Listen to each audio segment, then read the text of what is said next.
Yeah, I'm Andy Kaufman, host of the People and Projects podcast.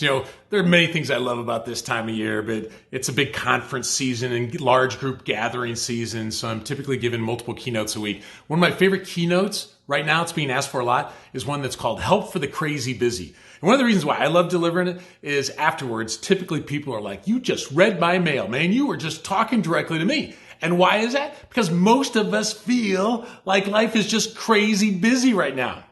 Can you relate to that? Well, the session has all kinds of tips and tricks and ideas, mostly about perspective, how to look at busy in perhaps a different sort of way. But one of the ideas we talk about has to do with sleep.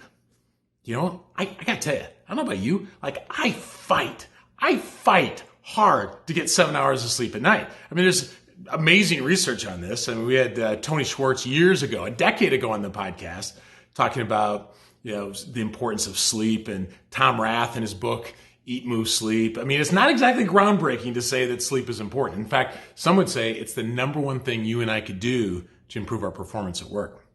Well, I gotta tell you, I fight to get this 7 hours. But here's my Fitbit record from just last week, right? So check it out. It's got a star in the bar. It was a good night. But you can't help but find that one night. You see that Thursday night there?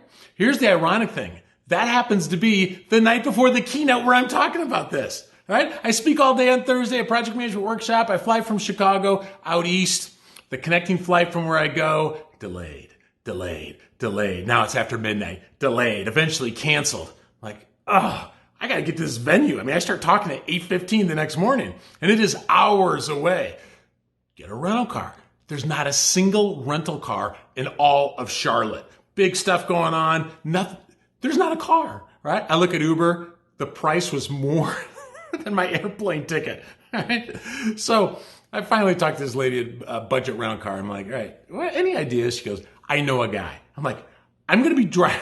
I'm going to be going for over a 3-hour drive with a guy. I know a guy. Well, anyway, sure enough, she gets me connected with this guy. It turns out to be legit. I get to the hotel around 3:30 in the morning. And by the time I actually get my head down, I have no idea what time it is. But according to Fitbit, I got about an hour and a half of sleep that night. How ironic before talking about this. Charles Czeisler says, we don't even know what it means to be awake anymore.